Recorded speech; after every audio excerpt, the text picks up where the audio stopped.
जून 1987 लाहौर। सुबह का टाइम था। एक आदमी मस्जिद में नमाज पढ़कर बाहर निकला। वो अपने घर की तरफ चलने लगा कि तभी पीछे से दो आदमी आए। उन्होंने पाकिस्तानी रेंजर्स की वर्दी पहन के रखी थी। उन्होंने उस आदमी को रोका और पूछा, सर आप लंदन वाले अब्दुल खान है ना? जैसे ही उस आदमी ने हाँ कहा, दोनों ने तुरंत पिस्टल्स निकाल ली और अगले ही पल उस पर लगातार गोलियां चला दी गई। कुछ ही सेकंड्स में वो आदमी वहीं जमीन पर गिर गया और उसकी मौत हो गई। वो दोनों रेंजर्स रॉ के दो अननोन गनमैन थे और जिसे मारा गया था वो आईएसआई का सबसे बड़ा टेररिस्ट था। ये भारत का सीक्रेट मिशन था, ऑपरेशन हॉर्नेट। 4 नवंबर 1984, पेरिस, फ्रांस।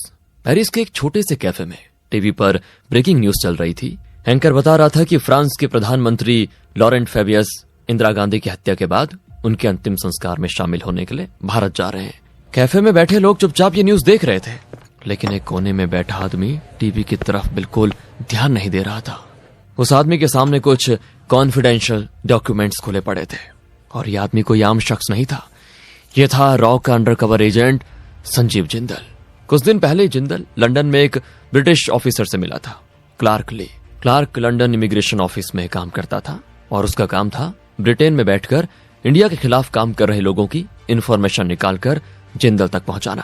क्लार्क की आखिरी रिपोर्ट एक नाम पर सेंटर्ड थी, अब्दुल खान, एक पाकिस्तानी हैंडलर जो लंदन में बैठकर भारत के अंदर टेरर नेटवर्क्स को चला रहा था।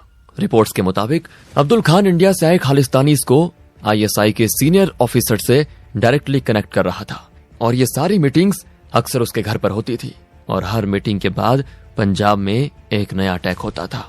रिपोर्ट में एक और नाम बार बार सामने आ रहा था, बीएन संधू, इंडिया से आया हुआ एक खालिस्तानी ऑपरेटिव जो लगातार आईएसआई के कांटेक्ट में था।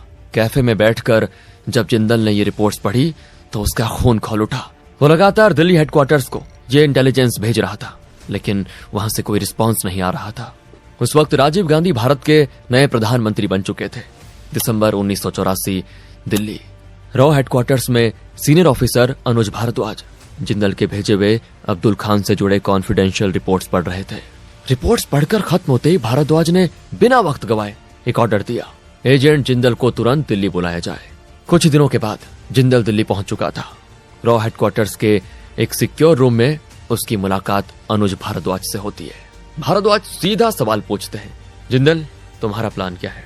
और जिंदल बिना झिझक जवाब देता है, सर हमें किसी भी कीमत पर बीएन संधू को पकड़ना होगा। पाकिस्तान और आईएसआई उसके साथ मिलकर भारत में कुछ बहुत बड़ा करने वाले हैं। भारद्वाज पूछते हैं, तुम श्योर हो? तो जिंदल कहता है कि yes sir. ISI chief Akhtar Abdul Rahman खुद संधू को सुपरवाइज कर रहा है। भारद्वाज फिर पूछते हैं, तो प्लान बताओ, और जिंदल सारा प्लान समझा देता है। अनुज भारद्वाज इस ऑपरेशन को ग्रीन सिग्नल दे देते हैं और इसी पल एक नया कोवर्ट मिशन जन्म लेता है। इस मिशन का नाम रखा जाता है ऑपरेशन हॉर्नेट। कुछ ही हफ्तों के बाद जिंदल लंदन पहुंच जाता है। एक बिल्डिंग के अंदर पार्किंग लॉट में उसकी मुलाकात होती है एक आदमी से, एजेंट मोहन। मोहन को खुद अनुज भारद्वाज ने ट्रेन किया था और वो पहले भी कई हाई रिस्क सक्सेसफुल ऑपरेशंस का हिस्सा रह चुका था। ऑपरेशन हॉर्नेट को 2 हिस्सों में बांट दिया गया। पहला, इंटेलिजेंस कलेक्शन, इसकी जिम्मेदारी थी क्लार्क ली और एजेंट मोहन के पास। दूसरा, कोवर्ट ऑपरेशन, इस पूरे फेज को सुपरवाइज करने का जिम्मा दिया गया था एजेंट संजीव जिंदल को।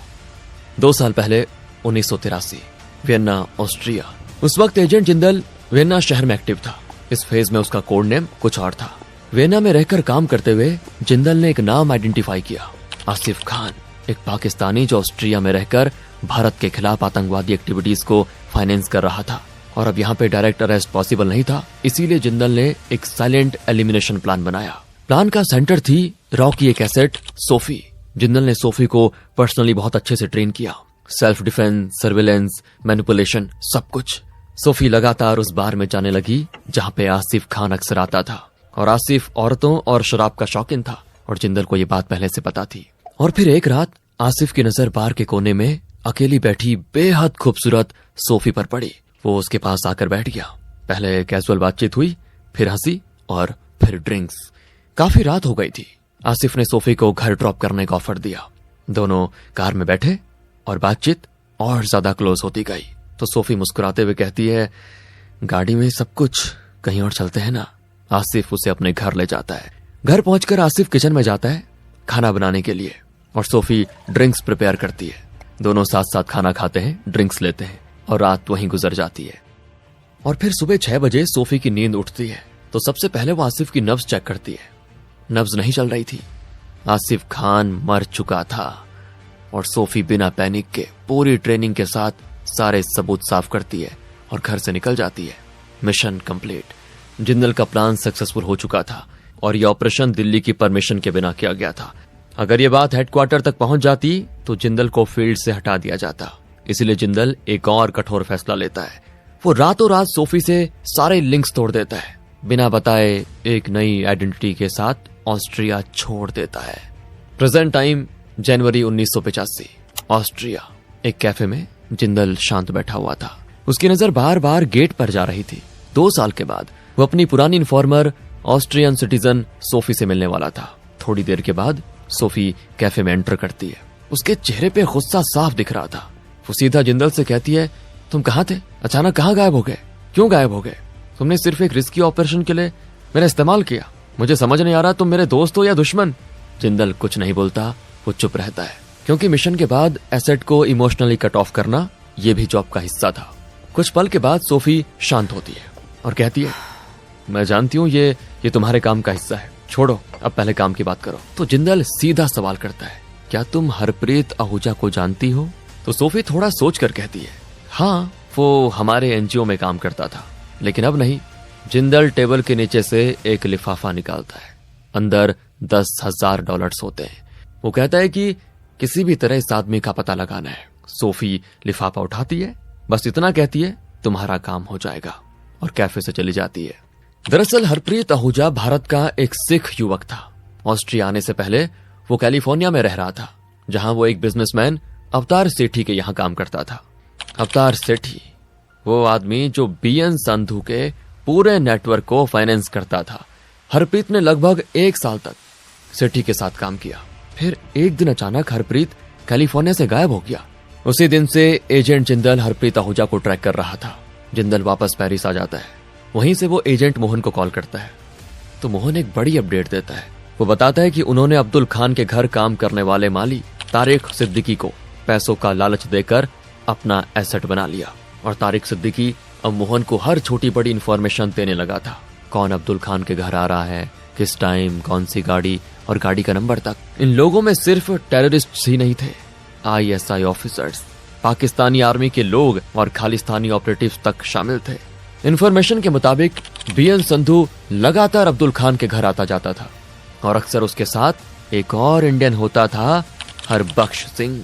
और सबसे इंपॉर्टेंट बात, संधू और हरबख्श अगले महीने फरवरी में इस्लामाबाद जाने वाले थे।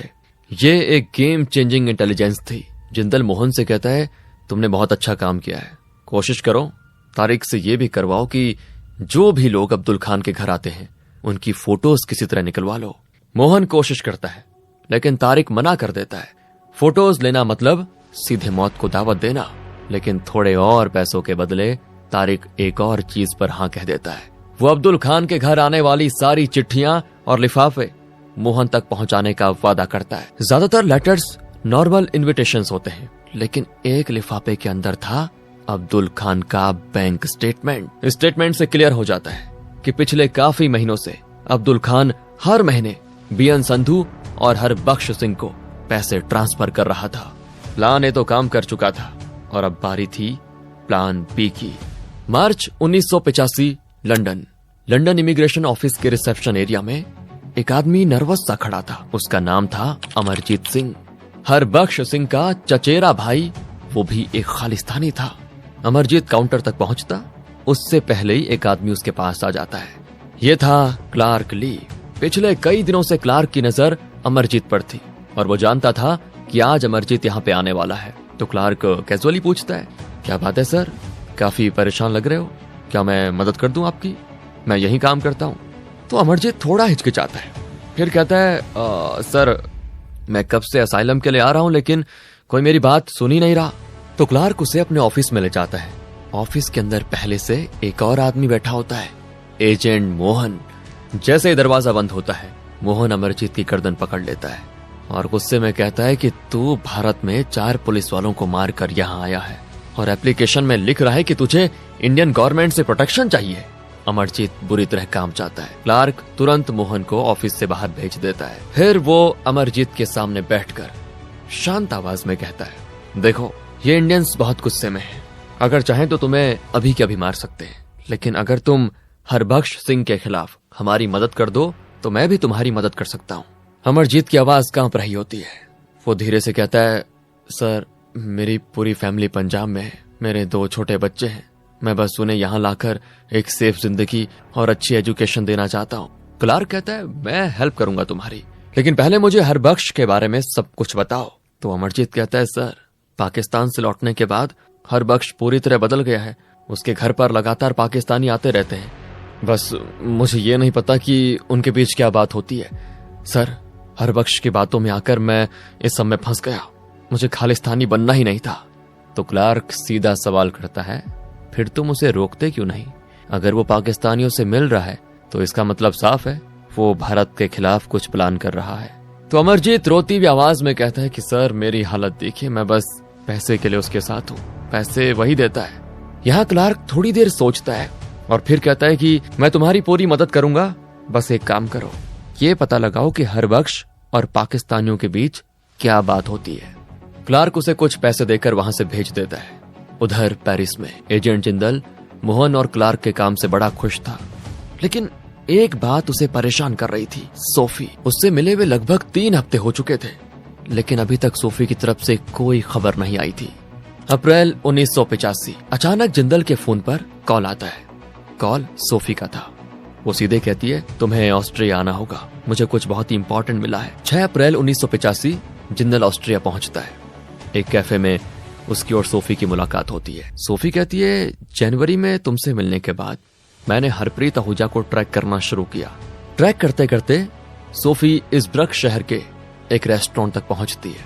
वहीं हरप्रीत मैनेजर के रूप में काम कर रहा था। उसकी फाइनेंशियल कंडीशन काफी खराब थी। सोफी ने यह मौका देखकर उससे कहा, एक इंडियन बिजनेसमैन है जो इंपोर्ट एक्सपोर्ट का काम करता है, वो तुम्हारी मदद कर सकता है। हरप्रीत तुरंत इंटरेस्ट दिखाता है और उस बिजनेसमैन से मिलने के लिए तैयार हो जाता है। ये सारी बातें सुनते ही जिंदल के चेहरे पर हल्की सी मुस्कान आ जाती है। 7 अप्रैल 1985 इज़ब्रक एक कैफे में सोफी और जिंदल हरप्रीत आहूजा से मिलते हैं। जिंदल सीधा सवाल करता है, तुमने कैलिफोर्निया क्यों छोड़ा बताओ? तो हरप्रीत कहता है, मेरी लाइफ वहाँ अच्छी चल रही थी, लेकिन जिसके साथ मैं काम करता था अवतार सेठी, उसके साथ जो लोग उठते बैठते थे वो मुझे बिल्कुल पसंद नहीं थे। वो ISI और खालिस्तानी टेररिस्ट थे। अवतार सेठी एक गद्दार है। वो BN संधू के साथ मिलकर भारत में आतंक फैलाने का काम कर रहा है। और उस पर जिंदल को पूरा यकीन हो जाता है कि हरप्रीत एक सच्चा देशभक्त है। इसीलिए जिंदल एक बड़ा कदम उठाता है। वो सच बता देता है कि मैं कोई बिजनेसमैन नहीं हूँ, मैं रॉ का एजेंट हूँ। और ये सुनते ही हरप्रीत बिल्कुल हैरान। तो जिंदल शांत आवाज में कहता है, देखो मैं चाहता हूँ तुम मेरे साथ काम करो। हरप्रीत काफी देर तक तो चुप रहता है, सोचता है, रिस्क को टटोलता है और फिर सिर हिला देता है, मैं तैयार हूँ। उधर लंदन में क्लार्क और मोहन का काम लगातार रिजल्ट्स दे रहा था। तारिक सिद्दीकी पहले से ही सॉलिड इंटेलिजेंस दे रहा था, लेकिन अब अमरजीत ने भी हरबख्श सिंह के बारे में काफी गहरी इंफॉर्मेशन भेजनी शुरू कर दी थी और अब एक्शन का टाइम आ गया था। अगस्त 1985 कंफर्म इंफॉर्मेशन मिलती है, हरबख्श सिंह एक बार फिर इस्लामाबाद गया हुआ है। एक दिन हरबख्श इस्लामाबाद के पास N5 पाकिस्तान नेशनल हाईवे पे गाड़ी चला रहा होता है और तभी अचानक रॉन्ग साइड से आती एक हैवी ट्रक सीधे हरबख्श की कार से टकरा जाती है। इम्पैक्ट इतना ज्यादा होता है कि कार तुरंत आग पकड़ लेती है। हरबख्श सिंह उस जलती हुई कार के अंदर जिंदा जलकर मर जाता है। रॉ ने भारत के खिलाफ काम करने वाले एक और देशद्रोही को खामोशी से हटा दिया था और लिस्ट में 3 नाम बचे थे, अब्दुल खान, BN संधू और अवतार सेठी। 12 अक्टूबर 1985 कैलिफोर्निया। हरप्रीत आहूजा और सोफी एक नॉर्मल कपल बनकर कैलिफोर्निया पहुंचते हैं। हरप्रीत अपने पुराने दोस्त पूरन सिंह से मिलता है जो अवतार सेठी का ड्राइवर था। पूरन बताता है, आजकल सेठी काफी टेंशन में है, इंडिया में टेररिस्ट तक पैसे नहीं पहुंच पा रहे। पहले सेठी bank of credit and commerce international BCCI के द्वारा पैसे ट्रांसफर करता था। इस बैंक का फाउंडर पाकिस्तानी था। दुनिया भर के टेररिस्ट्स, स्मगलर्स और ड्रग लॉर्ड्स इसी बैंक के जरिए अपना ब्लैक मनी वाइट करते थे। लेकिन अब ये बैंक अमेरिकन एजेंसी के रडार पे आ चुका था। इसीलिए सेठी अब बीसीसीआई का यूज नहीं कर पा रहा था। कुछ दिनों के बाद आहूजा अवतार सेठी से उसके ऑफिस में मिलते हैं। मीटिंग में आहूजा सेठी को भरोसे में ले लेता है। वो कहता है, ऑस्ट्रिया में मेरे स्ट्रॉन्ग कॉन्टेक्ट्स हैं, इंपोर्ट एक्सपोर्ट के नाम पर मैं तुम्हारी आतंकी फाइनेंसिंग में मदद कर सकता हूँ। सेठी एक बार फिर हरप्रीत आहूजा को अपनी कंपनी में जॉब दे देता है। अगले 4 महीने आहूजा और सोफी सेठी के पूरे फाइनेंशियल नेटवर्क, कॉन्टैक्ट्स, रूट्स और आईएसआई कनेक्शंस की डिटेल बाय डिटेल इंटेलिजेंस इकट्ठा करते रहते हैं। फरवरी 1986 जिंदल उन्हें कॉल कर कैलिफोर्निया छोड़ने को कहता है। आहूजा और सोफी छुट्टी का बहाना बनाकर वहां से निकल जाते हैं। मार्च 1986 कैलिफोर्निया। अवतार सेठी अपने ऑफिस में बैठा काम कर रहा होता है। तभी उसकी सेक्रेटरी आकर कहती है, सर, इंडियन एम्बेसी से कोई आपसे मिलने आया है। सेठी चौंक जाता है। डिप्लोमेट्स का आना जाना उसके लिए नया नहीं था, लेकिन अब तक वो पाकिस्तानी डिप्लोमेट्स होते थे। इंडियन डिप्लोमेट पहली बार आया था। सेठी कहता है, भेजो अंदर। अंदर आता है एक आदमी, रंजन गुप्ता, इंडियन एम्बेसी से। सीधा बोलता है, मिस्टर सेठी, हमें आपके और बीएन संधू के बारे में सब पता है। हमें ये भी पता है कि आप आईएसआई और अब्दुल खान के लिए काम कर रहे हो। तो सेठी एक्टिंग करता है, अरे ये आप क्या कह रहे हैं, मैं तो एक ईमानदार बिजनेसमैन हूँ। रंजन गुप्ता कोई बहस नहीं करता। वो एक फाइल उठाकर सीधा सेठी के टेबल पे पटक देता है। फाइल के अंदर बैंक रिकॉर्ड्स होते हैं, संधू और अब्दुल खान के साथ सारी फाइनेंशियल ट्रांजैक्शन के सॉलिड प्रूफ्स। और ये देखकर अवतार सेठी का चेहरा उतर जाता है। रंजन गुप्ता ने सेठी की आंखों में सीधा देखकर कहा, मिस्टर सेठी, अगर तुम जिंदा रहना चाहते हो तो अब सब सच बता दो। ये सुनकर अवतार सेठी बिल्कुल टूट जाता है। सारी एक्टिंग खत्म हो जाती है। वो रोते हुए अब्दुल खान और बीएन संधू के पूरे नेटवर्क का सच उगल देता है। इसके बाद रंजन गुप्ता सेठी को कैलिफोर्निया के ही एक सेफ हाउस में शिफ्ट करा देता है। वहीं पहले से मौजूद होता है एजेंट मोहन। सेफ हाउस के अंदर लगातार 6 घंटे इंटेरोगेशन चलता है। सेठी एक एक करके उन सब आईएसआई ऑफिसर्स का नाम बता देता है जो अब्दुल खान और संधू के साथ मिले हुए थे। उसके बाद सेठी को पेरिस ले जाया जाता है। यहाँ अनुज भारद्वाज और संजीव जिंदल खुद 2 दिन तक उससे इंटेरोगेशन करते हैं। सेठी बताता है कि लंदन में पाकिस्तान एम्बेसी के अंदर आईएसआई के 6 ऑफिसर्स एक्टिव हैं। यही नहीं, सेठी 27 ऐसे लोगों के नाम भी देता है जो भारत के अंदर रहकर संधू और अब्दुल खान के लिए काम कर रहे थे। तो जिंदल सेठी को आखिरी काम देता है, आईएसआई की अगली चाल का पता लगाओ। सेठी बिना हिचकिचाए हाँ कह देता है और कुछ दिनों के बाद वो 27 नामों की लिस्ट सीधे उस वक्त के गृह मंत्री पीवी नरसिम्हा राव तक पहुंच जाती है। इसके बाद शुरू होता है एक साइलेंट क्लीनअप। कोवर्ट ऑपरेशन के जरिए 27 में से 18 लोगों को एलिमिनेट कर दिया जाता है। जुलाई 1986 पेरिस। अवतार सेठी जिंदल को एक ऑडियो रिकॉर्डिंग भेजता है। रिकॉर्डिंग में आईएसआई का एक ऑफिसर भारत पर बड़े हमले की बात कर रहा होता है। जिंदल सारे डॉक्यूमेंट्स, रिकॉर्डिंग्स और फाइनेंशियल प्रूफ्स ब्रिटिश गवर्नमेंट के सामने पेश करता है। रिजल्ट तुरंत आ जाता है। ब्रिटिश सरकार पाकिस्तान एम्बेसी में मौजूद इंडिया के खिलाफ काम कर रहे आईएसआई एजेंट को यूके से तुरंत डिपोर्ट करने का ऑर्डर दे देती है। और इस मामले पर पीएम राजीव गांधी खुद ब्रिटिश पीएम मार्गरेट थैचर से फोन पे बात करते हैं। थैचर प्रॉमिस करती है कि बीएन संधू के खिलाफ एक्शन होगा। नवंबर 1986 लंदन। बीएन संधू अपने घर में मौजूद होता है जब अचानक लंदन पुलिस वहां पे पहुंच जाती है। संधू को अरेस्ट कर लिया जाता है। उसके साथ उसके 5 सबसे करीबी साथी भी पकड़ लिए जाते हैं। लंदन में आईएसआई का पूरा नेटवर्क बुरी तरह से हिल जाता है। लेकिन अब्दुल खान अभी भी खुला घूम रहा था। उसे लग रहा था रॉ का असली टारगेट संधू था, वो नहीं। इसीलिए वो बिल्कुल टेंशन फ्री था। जून 1987 लाहौर।